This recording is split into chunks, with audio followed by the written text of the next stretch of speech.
March 5th, 2026. 1 week before the Procton's arrival. "Welcome back, old man," Sean announced after I closed the apartment door behind me. He sat on the couch, his work gear and jacket hung up neatly in the corner on the coat rack. "I'm 3 years older than you," I chuckled. "Guarantee you that we'll be getting gray hairs at the same time." "I doubt I'll see a single one on you after whatever they pumped you with. Speaking of which, who would they have you flying around after out there today at work? Godzilla? Dracula? The cartel?" Actually today, I just had to sit through a bunch of meetings and training sessions. Surprised I didn't doze off and woke up to Droven getting on my ass about it. I said as I dropped my keys and belongings on the dining room table. "How about you though?" "Well, me and my team had to go pick up this kid who swerved off the road into a tree. Nothing too serious injuries-wise, but still wanted to get taken to the hospital to get checked out. Asked him what went down while we were in the ambulance on the way there. Told me he was texting his girlfriend on the way to her place." An immediate chuckle escaped my lips. "Can't say I wouldn't have done the same," I added before heading into the kitchen and putting my hand on the fridge door. He seemed like a nice kid. His parents were pissed once he called to them though. His mom wasn't even on speaker, and I heard her like over 10 feet away from where I was standing. I opened up the fridge, and a soda that I had left in it earlier that day was no longer present, prompting a frown to form on my face. "Damn it, Sean, did you drink my Dr. Pepper?" I grilled with a sigh. "Shit, was that the last one? My bad," Sean retorted. "I'll give you a 20 if you want to run to the store and get a new one. Maybe grab a few other things while you're at it. My sweet tooth is kind of flaring up. A Milky Way or Snickers should do the trick." I'd like to get a list of the times when your sweet tooth doesn't flare up. Hey, let's not act like you weren't just yapping about a bottle of Dr. Pepper. Alright. You got me. Sean got up before digging in his left pocket and retrieving a $20 bill, handing it over to me with a sarcastic smirk. "Maybe we can check out that new horror movie that came out a couple weeks ago," he suggested. "It's already on streaming." "Which one? It's not that one about those cannibals that live along the highway, is it?" "No, don't worry. One I was looking at was about this monster made by some government division that goes around hunting other monsters." "Oh, a little monster on monster action, huh? Damn it, Victor, why'd you have to phrase it like that?" he asked before trying and failing to hide his encroaching smile. "I did it on purpose," I said as I turned to head back out the door, but stopping along the way and placing Sean's 20 on the kitchen table. "Hey, take that with you," he exclaimed. "Don't make me get off this couch and glue it to your ass." "Nope, your money's no good tonight. I'll be back with the goodies soon enough. Go ahead and get that movie pulled up.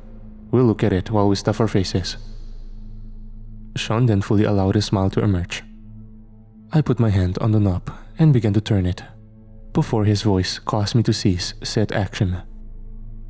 "Be safe out there. Pentagon put out a report about some UFO activity going on around the coast lately.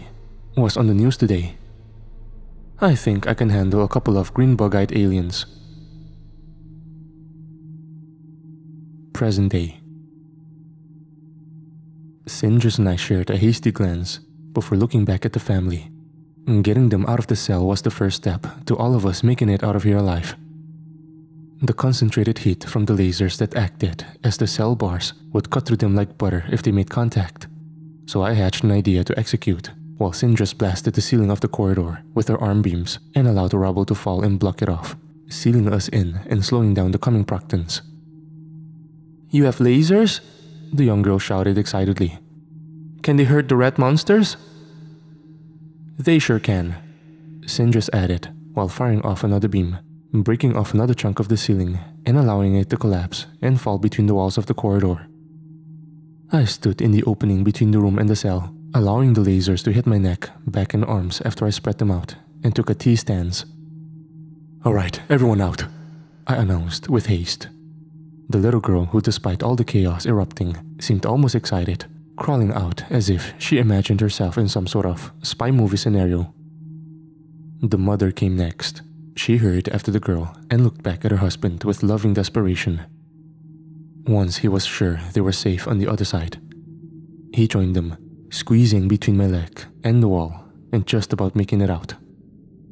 He stood, and I turned to face him after letting my arms fall to my sides, the lasers now back in place.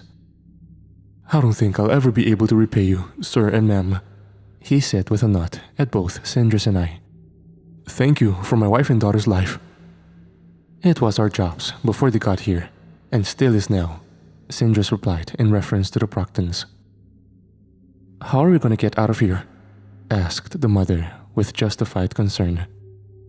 Without replying, I made a fist and drew back my arm, before then turning my head up and lunging at the ceiling with a forceful punch. My fist and forearm became embedded in the material, and the impact caused the entire room to shake as several cracks formed along the ceiling and walls. "Just a bit of good old brute force," I replied with a nod, just before pulling my fist out. I instructed the family to take a couple of steps back, and once the distance was safe, I retracted my arm, which in turn tore out large lumps of both the ceiling material and the rock above it, all of it slamming down onto the floor beneath me, kicking up dust and particles within the room. Both parents began to cough, prompting me to apologize, but the girl herself seemed to be unfazed, something I thought was a bit odd, but shrugged it off.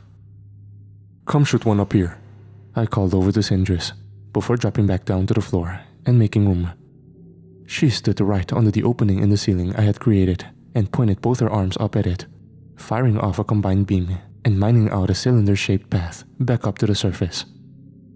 Sunlight immediately poured down in, and an armed Procton peered his head down from the top. Once we made eye contact, he readied a blaster rifle and fired it down into the newly formed tunnel, just after Sindris and I had dashed out of its trajectory. All three family members then screamed and jumped back with a mix of surprise and genuine fear. Sindris then stepped forward underneath the opening and fired back with one of her beams, striking the Procton dead on and sending him tumbling back into a miscellaneous direction. "Please don't let him hurt us," I heard the girl shout out from behind me, which was then followed by the sound of both her parents attempting to calm her down despite their own fear-induced thumping heartbeats.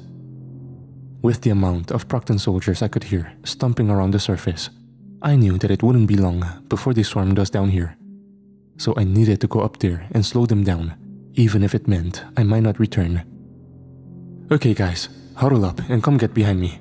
Everything's gonna be alright, but just stay behind me," Sindris ordered. None of them protested, and quickly did as she had said.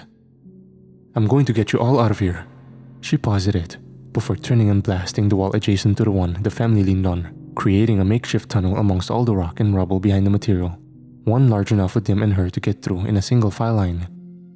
She then blasted it again, and once more after that, increasing its length further. "Try to make your way into the sewers and go from there. I'll meet back up with you all at some point. Gotta keep them busy so you have a chance." "If you go back up there alone, you're gonna die," Sindris protested. "It's better than all of us," I retorted, before turning and flying up the opening in the ceiling. Another Procton poked his head over the top as I was on my way. I struck him with a closed fist, sending him up into the sky at the speed of a missile before he disappeared out of sight. When I emerged from below, I was greeted with the sight of dozens and dozens of Procton soldiers all surrounding me, their blasters drawn. And besides just the armored grunts, there were 3 warships, 2 of them stationary on the ground and 1 hovering in the air, creating a triangular shape between them. However, none of them, nor the ground soldiers, fired upon me or launched any sort of attack. As soon as I laid eyes on the small army, I knew there wasn't much of a chance I'd make it out alive if I had chosen to fight. Not with the warships there. But I wasn't gonna give up regardless.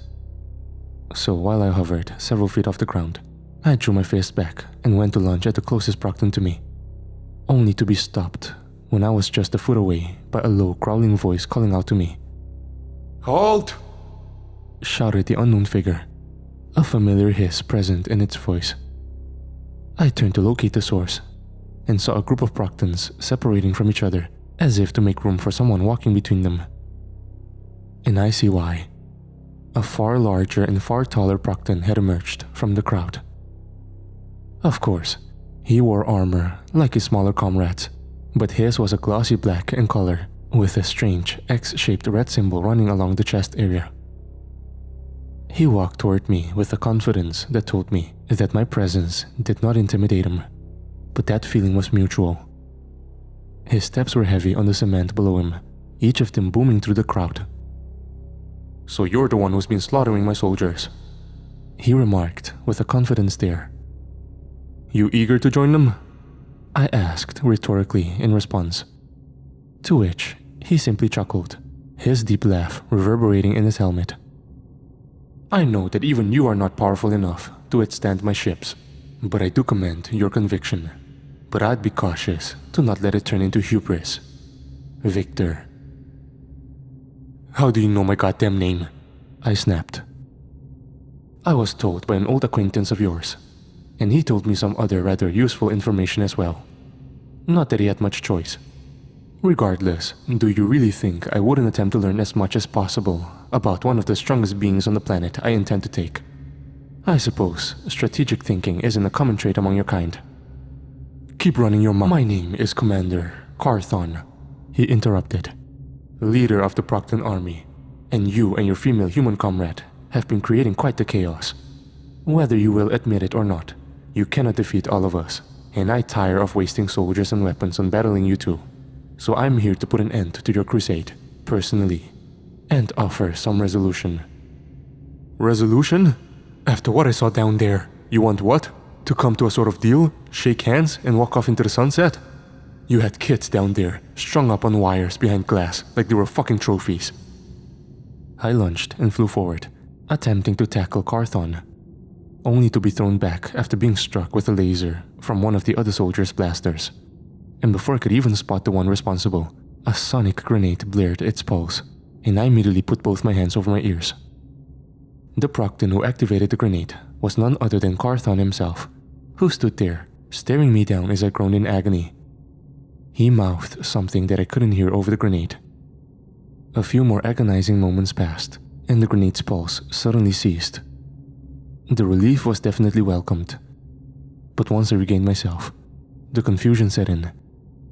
But the answer as to why it had abruptly stopped came when I saw Commander Carthon holding it up in the air, seemingly disabling it at a moment's notice. "I was hoping that would make you a bit more willing to listen to my proposal. Should you still be hesitant to hear what it is I have to say, then I'll activate the sound pulses on the warships, all of them. And even with their inferior hearing, that family you have down there under your and that woman's protection won't survive. It'll rupture their skulls near instantly, even while they're underground below us." He went on, his face displaying no visible emotion. "What the hell do you want?" "To put it simply, I desire your surrender. And of course, I'm sure that's a prospect that upsets you. So let me put it this way. If you do not surrender and come with us, Sindris and that family down there under your protection will all perish. You may be vengeful, but we both know you're not foolish enough to gamble with the lives of some of the last remaining members of your kind. So, how would you like this to proceed, Victor?" "I need to go back down there and talk to them first," I announced, prompting an irritated look on Carthon's face. "Do you take me for a fool? The moment you're down there, you'll attempt an escape. Your decision needs to be made, and it needs to be made now. Surrender yourself, come with us, and I will ensure my soldiers I've sent below will spare their lives." Without answering verbally, I slowly lowered myself down to the ground, careful not to provoke any attack from the surrounding forces. After which, I stood and faced Carthon. Only several feet of distance sat between the two of us. Multiple Proctons raised their blasters higher, anticipating an attack from me. I then allowed a smirk to emerge, something that prompted a look of confusion on Carthon's front face. "You know, I actually do take you for a fool. Before you finished surrounding us up here, Sindris sealed off the corridor that connects your lab to the prison you've got going on below. The soldiers you sent down there have to blast their way through dozens of feet of rubble to get to them. All this time you spent up here with me, running your mouth, has given her plenty of time to create another exit. Should have sent more down through the hole we created. But it would appear strategic thinking isn't a common trait in your kind." Carthon then backed up, a look of furious nature emerging as he went to reactivate the sonic grenade in his appendage. But before he could do so, I simply barreled into him, pushing him off the ground with enough sudden force to rupture and crack a sizable area of the pavement, some of which fell into the already existing hole. I blew right past Carthon, knocking him and several Proctons out of the way. As the sonic boom erupted, I flew swiftly with the intention of escaping the warship's sound pulses before they were activated. "Release him!" shouted Carthon at the other Proctons below. But I didn't have time to let the confusion of whatever it was he was talking about slow me down. I first intended to get as high as I could, at least low cloud level. The range on the grenade's pulses didn't travel nearly that distance, but the warships were a far different story. I kept up my flight, closely approaching the first level of clouds when I felt an unexpected firm grasp around both my ankles. And before I could even react, I was yanked and thrown downward with a force that I wasn't able to counteract. I tumbled back down toward the ground. I had backward somersaulted for some 200 yards before finally gaining control of my momentum and coming to a stop in the air, hovering there as I took a glance up at whatever it was. There, floating in the sky above me, was a sight that induced a combination of horror and genuine confusion. It was a man, one of enhanced nature, by the name of Droven. On his head sat some sort of metallic circular-shaped device that was attached and seemingly fused to the upper left side of his face and skull. His head was completely bald, hair-wise, but several long scars and dried scabs of blood were dispersed amongst it. His skin had looked sickly, a pale, almost ghostly white. His eyes were bloodshot far beyond what was normal to see. They approached being completely red. His uniform, a skin-tight outfit with a midnight blue color scheme, had been torn and cut at the chest, revealing a thick ring of scar tissue that ran across his pecs and sternum area.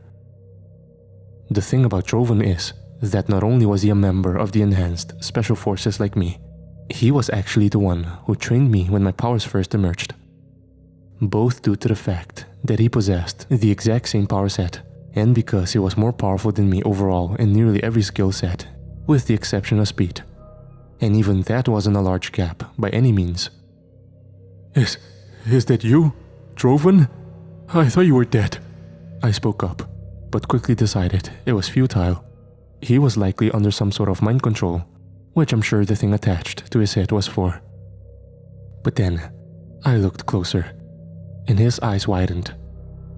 He seemed almost horrified, but at the same time, I could tell he had genuinely reacted to what I said. Victor? He stuttered. Oh God, I'm sorry I have to do this. I'm so sorry. He repeated with a choked tone. He pulled an arm back and then barreled toward me with an instant sonic boom, attempting to strike me with his left fist. I just narrowly avoided a blow by flying up above him, putting enough distance between the two of us to look down and speak to him once again. What happened? What did they do to you? I inquired. I'm sorry, he replied with an almost sobbing conviction, before flying up, quickly closing the distance and striking me in the chin below with a powerful uppercut. Farther up I went. He hit me so hard, I nearly made contact with the clouds before bringing myself to a stop after practically ragdolling for several seconds. I felt the metallic taste of fresh blood in my mouth and spit some out, letting it plummet down below. You'll make it painful if I don't do this. Please, Victor, help me. He continued on while making his way up toward me from below. He drew his arm back, preparing to deliver another blow, but I came prepared and simply caught it with my left and attempted to restrain his other arm with my right to avoid him swinging. But his superior strength was making me strain with everything I had to do so, and I knew that my grip wouldn't last long.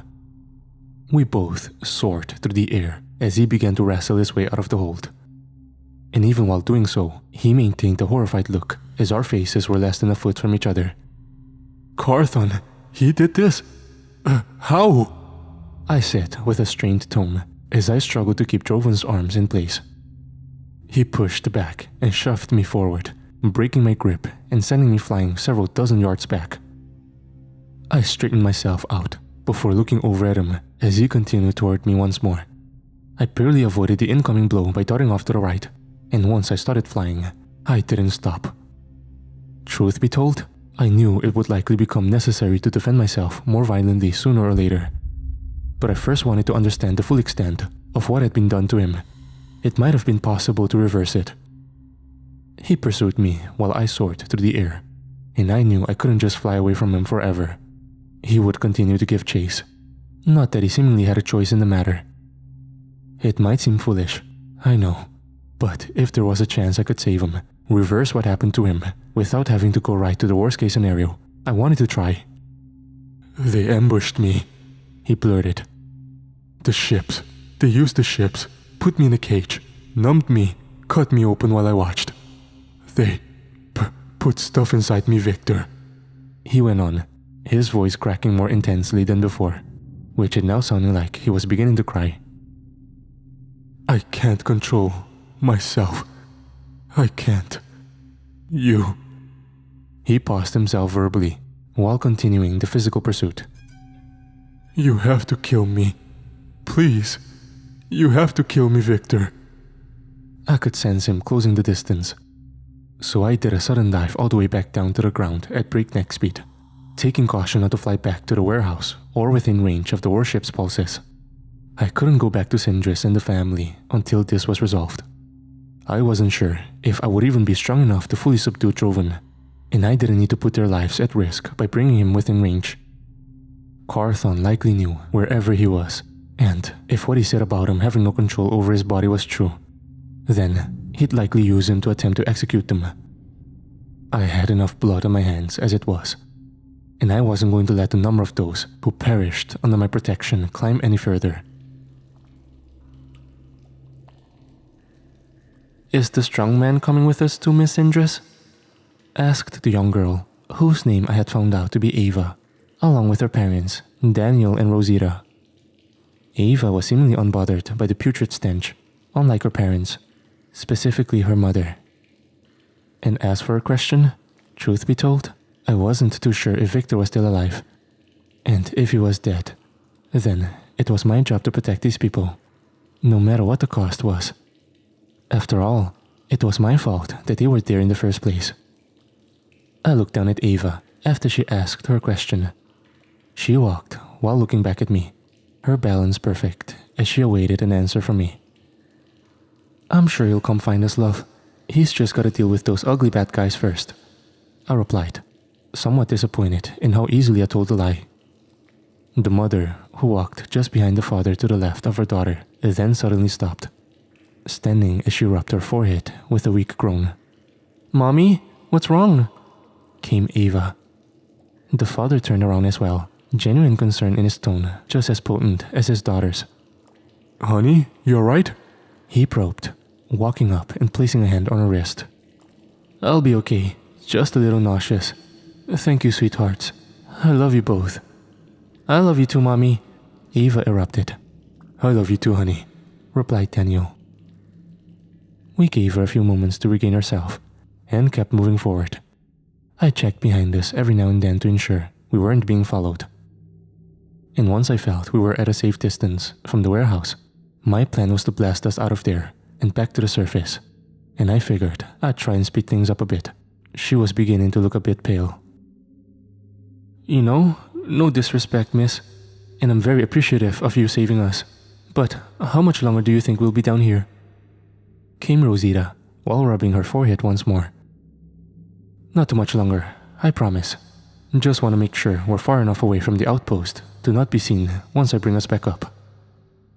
We kept on, and it was pretty obvious to everyone that Rosita wasn't feeling any better, so I knew I'd have to end up cutting it short. Which, in all honesty, wasn't something that upset me. The sewers weren't exactly an enjoyable place, but they were preferable to being liquefied by lasers.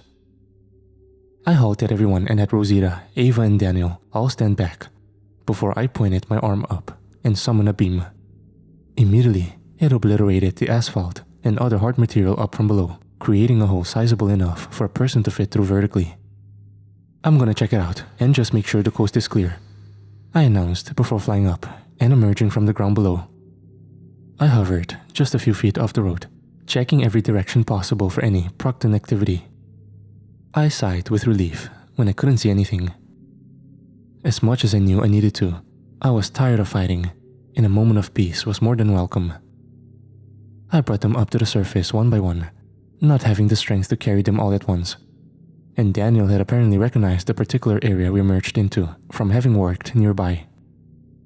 He led us to a hotel where they would be able to take shelter for the coming night.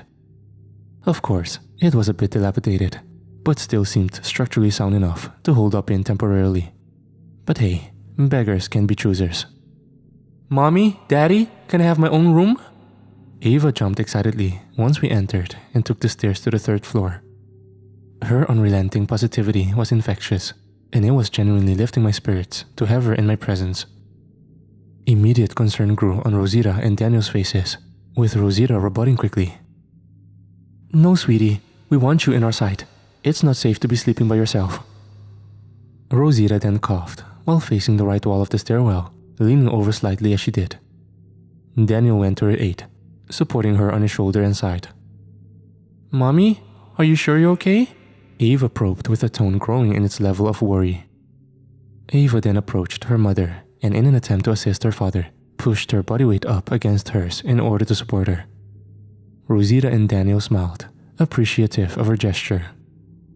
It was only a matter of a few seconds that went by, and Rosita's more pale, sickly color suddenly began to fade. And she took a step back and straightened out her posture, looking somehow stronger than she just had mere moments earlier. Part of me wanted to acknowledge the strange anomaly out loud, because Rosita didn't, and neither did Daniel. But they had enough excitement to deal with to last them for a while these last several months, and I figured it was best not to bring it up. The 4 of us headed upstairs to a lounge between the sets of rooms, a fireplace, breakfast area, and an arrangement of seats set within it. A few logs of wood were resting in the fireplace, half burned and charred up. Daniel went over to look to see if there were any fresh logs to burn, desiring to have a fire going once things got a bit colder at night. "I'm gonna fly along the perimeter of this place, just to triple check things are safe. I can see if I can bring some wood from somewhere nearby. And once you guys have your fire going, I'm gonna go back for Victor. If there's a chance he might still be alive, I need to take it. You all get cozy." Only a second passed before Ava ran up to me from her father, a smile plastered on her face. Once again, her positive energy contrasting with the general mood. "Thank you for saving us, Miss Indris," she erupted, before throwing her arms around my waist with a surprisingly tight hug. Only seconds after we made contact, I felt a jolt of invigoration and an energy boost. I simply felt better. Much better. And it wasn't the typical euphoria of human contact that you typically get from a hug. This was, I don't even know how to describe it. It wasn't something I could confidently say I experienced before. I smiled and returned Ava's hug. "You're welcome, love. I'll be back for you guys soon. Just gotta find the strong man," I replied. I turned to begin leaving, intending to fly out one of the open windows in the closest room. I went to open the door, and once my hand was on the knob, I paused after looking at it. Just moments ago, a cut I had acquired from mine and Victor's fight with the Proctons sat on the back of my right hand, starting around the center of it and went up to the webbing between my middle and ring finger. It hadn't even started scabbing up when we arrived at the hotel. But now, it had completely disappeared, as if it were never there in the first place. Just a smooth patch of skin. The sudden energy and mood boost, my cut disappearing, Rosita becoming suddenly invigorated and less sickly looking. Ava was the common denominator in all of those. And if my assumption was correct, then she was likely enhanced and didn't even know it. And so far, it seemed that her power consisted of being able to restore at least living beings to perfect health. As to what extent and limit of that power actually was, I had no idea. I assumed her parents were likely not aware of this. I don't think she even was. but it wouldn't be my place to go announcing it. So when I got back, I planned to pull Rosita and Daniel aside to inform them of the conclusion I came to. But for now, they needed a break. And speaking of, just before I had opened the door to the room to exit through the window, Rosita's voice stopped me dead in my tracks. "Hey there, do you mind if we talk for a second?" I turned to face her, and she approached me slowly, looking up at me as I looked down at her. "Not at all. Is everything okay?" I asked. Rosita then looked back over her shoulder at Daniel and Ava in the lounge as they took the already burnt logs out of the fireplace before darting her eyes back at me. "What you're wearing, I've seen that before," she went on with a lowered voice, referring to my jumpsuit covered with dry proctum blood. I froze, not knowing how to respond at first. Rosita shot me a glance of worry, and I returned with one of my own. "Super people, like you, they have a prison for the really bad ones. It comes from there, correct?" Rosita continued. "Yes," I answered hesitantly. "I'm sorry, I just need to know, why do you have that on you? If you're gonna be around my family, I need to know that we're safe with you. I will forever be grateful for you saving our lives, but I can't just help but see that and be nervous. I don't want to sound like I'm jumping to conclusions, but I just want to know why you have it on." I paused once more, sighing with a bit of nervous anticipation. I hadn't even told Victor why I had been imprisoned right after the Procton's arrival. What I did is something you'd expect to get you thrown into prison. But, in all honesty, I didn't regret it. Almost not at all. So, I looked back at Rosita, who stood there surprisingly patient as I figured out how to word this in a specific way. It wasn't something I expected to talk about, but I guess I should have figured that I'd be confronted sooner or later. Nonetheless, I began to speak, even without fully knowing what I'd say. It's a long story. But you're right. If I'm gonna be around your family, you deserve to know.